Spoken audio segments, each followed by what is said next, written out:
नमस्कार दोस्तों, पीएलटिक्स में आपका बहुत बहुत स्वागत है। दोस्तों आज के इस क्लास में यूपिट प्लस सी टेक्निकल असिस्टेंट 2024 के लिए एग्रीकल्चर के क्वेश्चंस की क्लास को लेकर आया हूं और इस क्लास के अंतर्गत हम लोग एग्रीकल्चर के महत्वपूर्ण क्वेश्चंस को सॉल्व करेंगे जो कि आपकी परीक्षा के दृष्टिकोण से बहुत ही महत्वपूर्ण साबित होंगे। दोस्तों यदि आप AGTA 2024 की प्रिपरेशन कर रहे हैं तो आप इस चैनल के माध्यम से जुड़ सकते हैं, क्योंकि इस चैनल के माध्यम से आपके एग्ज़ाम के लिए प्रिपरेशन कराई जाती रहेगी। पर डे आपको क्लासेस मिलती रहेगी। तो यदि आपको क्लास पसंद आती है तो क्लास को ज़्यादा से ज़्यादा लाइक और शेयर करना मत भूलिएगा, और यदि आप हमारे चैनल पर नए हैं तो चैनल को सब्सक्राइब जरूर कीजिएगा। आइए शुरू करते हैं। यहाँ पर क्वेश्चन नंबर फर्स्ट है, फल जिसमें भ्रूण निद्रा पाई जाती है। आपको यहाँ पर इस क्वेश्चन का राइट आंसर देना है। लीची, बेर, बेल, आंवला। तो यहाँ पर राइट आंसर हो जाएगा आंवला एक ऐसा फल है जिसमें भ्रूण निद्रा पाई जाती है। ऑप्शन डी यहाँ पर राइट जवाब हो जाएगा।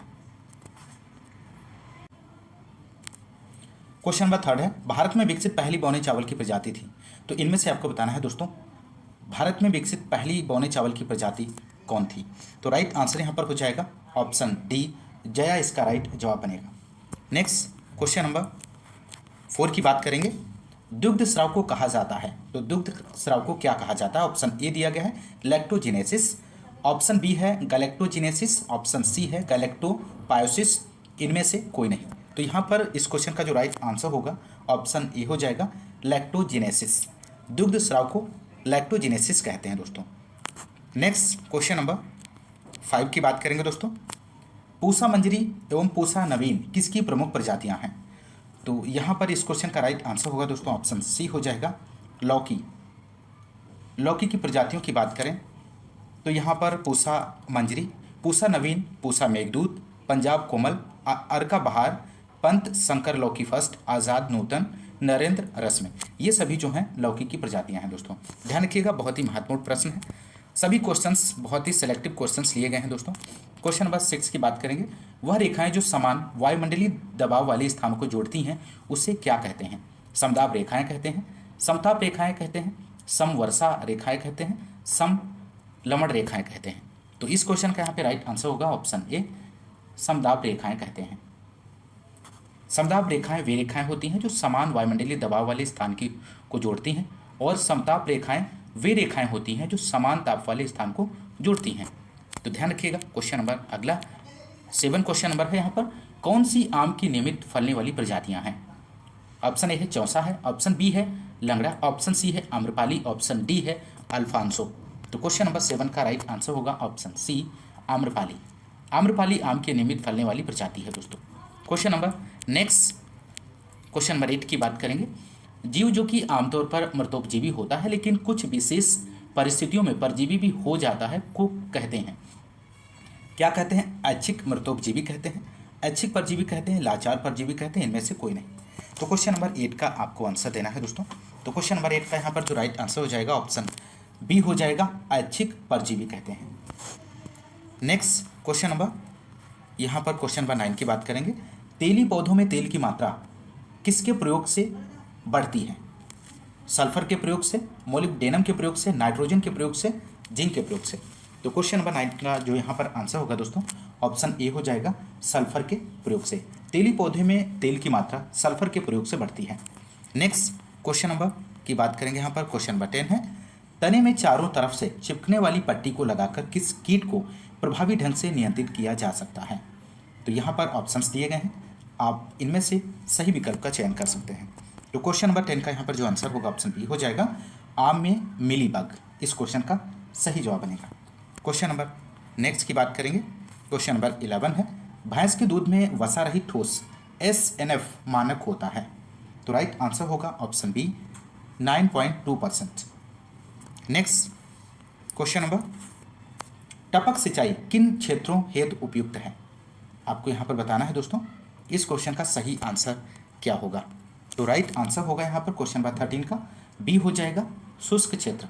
इस क्वेश्चन का सही जवाब बनेगा। क्वेश्चन नंबर अगला 14 की बात करेंगे। निम्न फसल समूहों में से किसके द्वारा घटते हुए क्रम में गंधक निष्कासन होता है। तो यहाँ पर ऑप्शंस दिए गए हैं दोस्तों, आप सही विकल्प का चयन कर सकते हैं। तो राइट आंसर हो जाएगा ऑप्शन डी, दलहन फसलें और धान्य फसलें इस क्वेश्चन का सही आंसर होगा। क्वेश्चन नंबर नेक्स्ट, फूल गोभी की ह्यूप्टल व्याधि किस तत्व की कमी से होती है? तो ऑप्शन ए दिया गया है बोरोन, ऑप्शन बी है मोलिब्डेनम, ऑप्शन सी है जस्ता, ऑप्शन डी है पोटास। तो क्वेश्चन नंबर 15 का जो आंसर होगा ऑप्शन बी मोलिब्डेनम इस क्वेश्चन का सही आंसर हो जाएगा दोस्तों। बढ़ते हैं अगले क्वेश्चन की ओर। क्वेश्चन नंबर 16 है, निम्न में से कौन से पशुओं के विषाणुजन्य रोग हैं? आपको यहाँ पर बताना है। तो क्वेश्चन नंबर 16 का जो आंसर होगा दोस्तों ऑप्शन डी हो जाएगा, ये सभी राइट जवाब बनेगा। अगला question, question number 17 most important प्रश्न है, प्रजनक बीज की संतान है, इनमें से आपको बताना है दोस्तों दिए गए ऑप्शंस में से। तो ऑप्शन पहला है न्यूक्लियस बीज, ऑप्शन बी है सत्य बीज, ऑप्शन सी है आधारी बीज, ऑप्शन डी है प्रमाणित बीज। तो क्वेश्चन नंबर 70 का आंसर होगा ऑप्शन सी आधारी बीज। प्रजनक बीज का संतान आधारी बीज फाउंडेशन सीड होता है और इसके टैग की बात करें तो इसका जो रंग होता है वाइट होता है। पंजीकरण बीज की बात करें तो इसका जो टैग होता है वो पर्पल होता है और सर्टिफाइड सीड का अगर हम बात करें इसका टैग का जो रंग होता है वो नीला होता है। तो ध्यान रखिएगा, यहाँ से क्वेश्चन बनता है दोस्तों। अगला क्वेश्चन, क्वेश्चन नंबर 18 की बात करेंगे, आम की प्रजाति जो अपनी विशेष फ्लेवर को प्रसंस्करण के समय भी बनाए रखती है। ऑप्शन ए है दशहरी, ऑप्शन बी है मल्लिका, ऑप्शन सी है अल्फांसो, ऑप्शन डी है ये सभी। तो क्वेश्चन नंबर 18 का जो राइट आंसर होगा ऑप्शन सी अल्फांसो। आम की अल्फांसो प्रजाति अपने विशेष फ्लेवर को प्रसंस्करण के समय भी बनाए रखती है। क्वेश्चन नंबर नेक्स्ट और 19 की बात करेंगे, वायुमंडल की निचली परत है, इनमें से आपको बताना है। तो यहाँ पर राइट आंसर हो जाएगा वायुमंडल की निचली परत जो है ऑप्शन ए हो जाएगा क्षोभ मंडल, ट्रोपोस्फेयर, ध्यान रखिएगा। क्वेश्चन नंबर नेक्स्ट 21 है यहाँ पर, इनमें से कौन सा एक जैव कीटनाशी नहीं है? दिए गए ऑप्शंस में से आपको बताना है। तो 21 का राइट आंसर हो जाएगा कार्बेरिल, ऑप्शन डी सही जवाब बनेगा दोस्तों। नेक्स्ट क्वेश्चन नंबर अगला है, निम्नलिखित में से कौन सा एक पौधे से निकला हुआ पेस्टिसाइड नहीं है? तो आपको यहाँ पर इस क्वेश्चन का राइट आंसर देना है दोस्तों। तो राइट आंसर यहाँ पर बनेगा ऑप्शन सी एल्ड्रिन, ध्यान रखिएगा एल्ड्रिन एक पौधे से निकाला हुआ पेस्टिसाइड नहीं है। महत्वपूर्ण प्रश्न है दोस्तों। नेक्स्ट क्वेश्चन नंबर 28 है, नाइट्रोजन स्थिरीकरण किस एंजाइम द्वारा होता है? नाइट्रेट रिडक्टेज के द्वारा, नाइट्राइड रिडक्टेज के द्वारा, नाइट्रोजिनेज के द्वारा, इनमें से कोई नहीं। तो क्वेश्चन नंबर 28 का आंसर आपको देना है दोस्तों, इसका सही आंसर क्या बनेगा? तो राइट आंसर जो हो जाएगा ऑप्शन सी नाइट्रोजिनेज, इसका सही जवाब बनेगा। क्वेश्चन नंबर नेक्स्ट, टमाटर का लाल रंग किसकी उपस्थिति के कारण होता है?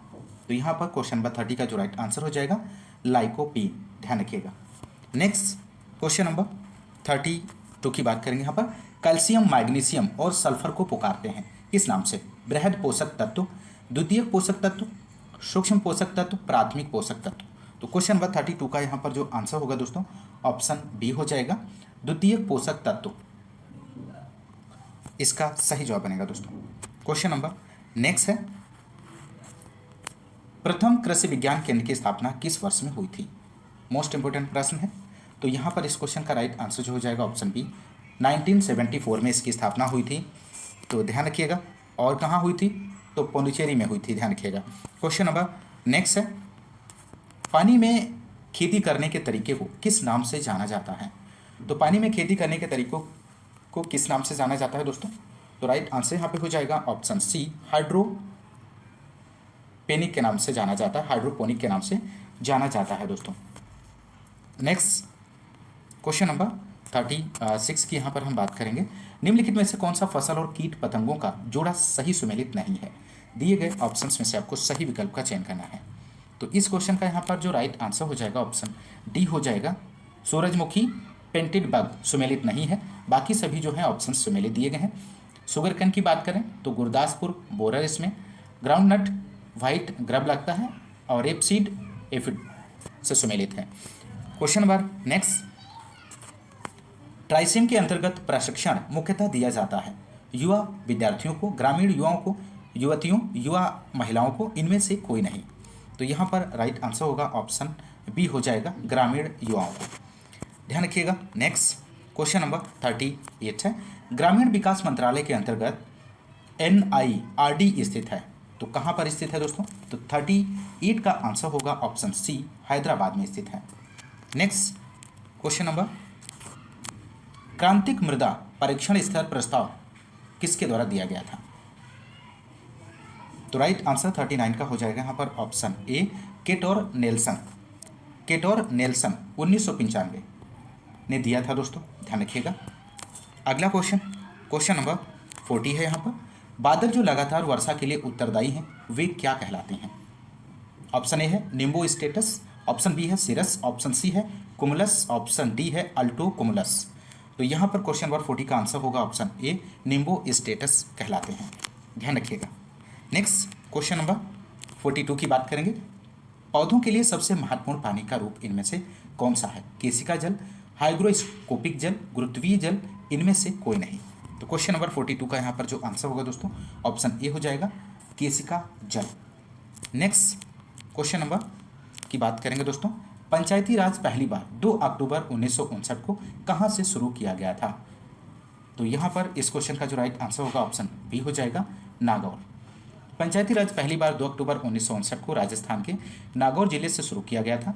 यह त्रिस्तरीय योजना है, ग्राम, ब्लॉक, जिला, और इस प्रणाली को बलवंत राय मेहता की सिफारिश पर दिया गया था, ध्यान रखिएगा, महत्वपूर्ण प्रश्न है। क्वेश्चन नंबर नेक्स्ट, कौन सी फसल साधारणतः हरित बाली रोग से कुप्रभावित होती है? तो ऑप्शन ए है ज्वार, ऑप्शन बी है बाजरा, ऑप्शन सी है धान, ऑप्शन डी है गेहूं। तो क्वेश्चन नंबर 44 का आपको आंसर देना है, तो राइट आंसर हो जाएगा ऑप्शन बी, बाजरा। नेक्स्ट क्वेश्चन नंबर 45, उकठा के प्रभावी नियंत्रण हेतु अरहर की सफसली खेती होनी चाहिए, किसके साथ? मूंग के साथ होनी चाहिए, उर्द के साथ होनी चाहिए, मक्का के साथ, ज्वार के साथ। तो क्वेश्चन नंबर 45 का यहाँ पर राइट जो आंसर होगा वो ज्वार के साथ। उकठा के प्रभावी नियंत्रण के लिए अरहर की सफसली खेती में ज्वार की फसल को सम्मिलित करना चाहिए, क्योंकि ज्वार की फसल में बनने वाला न्यूसिक अम्ल धुरिन उकठा को बढ़ने से रोकता है, तो ध्यान रखिएगा। क्वेश्चन नंबर नेक्स्ट है यहाँ पर, निम्न में से कौन सा फलों एवं सब्जियों को संरक्षित करने की स्थायी विधि है? तो यहाँ पर आंसर देना है दोस्तों आपको। 47 का आंसर क्या बनेगा? तो यहाँ पर राइट आंसर हो जाएगा ऑप्शन डी, नमी को बाहर निकालना, इस क्वेश्चन का सही जवाब हो जाएगा। अगला क्वेश्चन नंबर 48 है यहाँ पर, पौधों को भौम जल की उपलब्धता कितने तनाव के परास में होती है? तो यहाँ पर ऑप्शंस दिए गए हैं, आप इस क्वेश्चन का सही आंसर का चयन कर सकते हैं। तो राइट आंसर हो जाएगा ऑप्शन बी, 0.33 से 15 एटमॉस्फेयर तनाव, इस क्वेश्चन का सही जवाब हो जाएगा। अगला क्वेश्चन नंबर है यहाँ पर 50 की बात करेंगे, अल्पाइन एक नस्ल है, किसकी है? बकरी की है, मुर्गी की है, भेड़ की है, ऊँट की है। तो क्वेश्चन नंबर 50 का यहाँ पर जो राइट आंसर हो जाएगा बकरी की, ऑप्शन ए सही जवाब है दोस्तों। नेक्स्ट क्वेश्चन नंबर अगला है, पूसा स्नोबॉल किस फसल की प्रजाति है? आलू की है, फूल गोभी की है, गाजर की है, मूली की है। तो पूसा स्नोबॉल आपको यहाँ पर बताना है, तो राइट आंसर होगा ऑप्शन बी हो जाएगा, फूल गोभी। फूल गोभी की यदि हम बात करें इसकी प्रजातियों की, तो पूसा स्नोबॉल हो गई, पूसा दीपाली, पूसा सिंथेटिक, और पूसा स्नोबॉल पंत सुब्रा हो जाएगा, और पूसा हाइब्रिड 2, ये जो हैं सभी फूल गोभी की प्रजातियां हैं। गाजर की प्रजातियों की बात करें तो पूसा केसर है, और मूली की बात करें तो मूली में पूसा हिमानी, पूसा चेतकी और पूसा रेशमी, ये सभी जो है मूली की प्रजातियां हैं, ध्यान रखिएगा। तो यहाँ पर इस क्वेश्चन का जो राइट आंसर होगा ऑप्शन बी हो जाएगा। पढ़ते हैं अगले क्वेश्चन की ओर। क्वेश्चन नंबर 64 है, कौन सा वानस्पतिक तेल हृदय रोगियों के लिए अच्छा है? मूंगफली का तेल, सरसों का तेल, सोयाबीन का तेल, सूरजमुखी का तेल। तो क्वेश्चन नंबर 64 का यहाँ पे जो आंसर होगा ऑप्शन डी हो जाएगा, सूरजमुखी का तेल। नेक्स्ट क्वेश्चन नंबर 65 है दोस्तों, अंकुरण का प्रकार जिसमें बीज के काटिलीडन भूमि के अंदर ही रह जाते हैं उसे क्या कहते हैं? इपीजेल कहते हैं, हाइपोजेल कहते हैं, हाइपो इपीजेल कहते हैं, इनमें से कोई नहीं। तो क्वेश्चन नंबर 65 का यहाँ पर जो आंसर होगा ऑप्शन बी हो जाएगा, उसे हाइपोजेल कहते हैं। हाइपोजेल अंकुरण का एक ऐसा प्रकार है जिसमें बीज के काटिलीडन अंकुरण के दौरान भूमि के अंदर रह जाते हैं। उदाहरण की बात करें तो मक्का में, गेहूं में, नारियल और मूंगफली, चना और मटर, इन सभी में हाइपोजेल होता है। इपीजेल की बात करें तो इपीजेल अंकुरण में बीज के काटिलीडन अंकुरण के दौरान भूमि के ऊपर आ जाते हैं, कपास और पपीता और प्याज ईपीजीएल के उदाहरण हैं, आप लोग ध्यान रखिएगा। क्वेश्चन नंबर नेक्स्ट की यदि हम बात करें तो 66 क्वेश्चन नंबर है, नहरों के आसपास वाली भूमियाँ निम्न में से किस प्रकार की हो जाती हैं? क्षारीय हो जाती हैं, अम्लीय हो जाती हैं, उदासीन हो जाती हैं। तो क्वेश्चन नंबर 66 का राइट आंसर हो जाएगा ऑप्शन ए, क्षारीय हो जाती हैं। नहरों के आसपास वाली भूमियाँ क्षारीय हो जाती हैं क्योंकि नहर के पानी का रिसाव के द्वारा सोडियम और मैग्नीशियम के लवण एकत्रित होते रहते हैं, जिससे वहाँ की भूमि क्षारीय हो जाती है। क्वेश्चन नंबर अगला है यहाँ पर, पौधों की वृद्धि के लिए कुल कितने पोषक तत्वों की आवश्यकता होती है? महत्वपूर्ण प्रश्न है और इस क्वेश्चन का यहाँ पे जो राइट आंसर हो जाएगा ऑप्शन बी हो जाएगा 70। ध्यान रखिएगा, पौधों की वृद्धि के लिए कुल 17 पोषक तत्वों की आवश्यकता होती है। नेक्स्ट क्वेश्चन नंबर है यहाँ पर, गेहूं प्रथम सिंचाई हेतु अति संवेदनशील अवस्था बुआई के कितने समय बाद आती है? तो क्वेश्चन नंबर 83 का आंसर आप लोग दीजिए दोस्तों। तो राइट आंसर क्या होगा यहाँ पर? ऑप्शन सी हो जाएगा 21 से 25 दिन। इस क्वेश्चन का सही जवाब बनेगा। गेहूं में प्रथम सिंचाई हेतु अति संवेदनशील अवस्था बुआई के 21 डेज बाद आती है और इस अवस्था को क्राउन रूट इनिशिएशन स्टेज कहते हैं और इसी अवस्था पर पोषक तत्व अवशोषण करने वाली जड़ें निकलती हैं। इसलिए यदि गेहूं की फसल को एक ही सिंचाई के लिए पानी उपलब्ध हो तो इसी अवस्था पर करना चाहिए। अगला क्वेश्चन नंबर 84 है यहाँ पे दोस्तों, भू परिष्करण के जनक निम्न में से कौन है? तो भू परिष्करण के जनक आपको बताना है दिए गए ऑप्शंस में से। तो राइट आंसर हो जाएगा ऑप्शन सी, भू परिष्करण के जनक जेथरो टूल हैं दोस्तों और इन्हीं के द्वारा खरपतवार शब्द का सर्वप्रथम प्रयोग किया गया था। इस बात को भी ध्यान रखिएगा। क्वेश्चन नंबर नेक्स्ट, छिलका रहित जौ की प्रजाति है, इनमें से कौन सी है? मंजुला है, KK 141 है, डोलमा है, इनमें से कोई नहीं। तो राइट आंसर होगा ऑप्शन सी, डोलमा। इस क्वेश्चन का सही जवाब बनेगा दोस्तों। नेक्स्ट क्वेश्चन नंबर 86 है, अलसी को सामान्यतः जाना जाता है किस नाम से?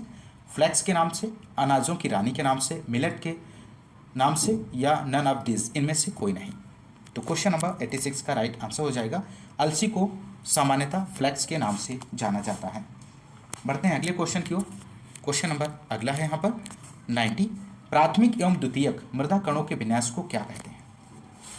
तो आप लोग इस क्वेश्चन का आंसर दीजिए दोस्तों। तो राइट आंसर होगा ऑप्शन सी, मृदा संरचना कहते हैं।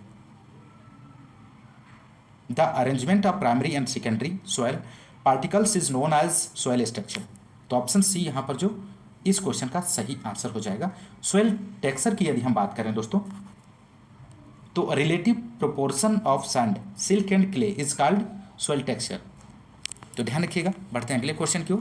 क्वेश्चन नंबर 91 है, निम्नलिखित में से कौन सा एक एंजाइम है? इनमें से आपको बताना है।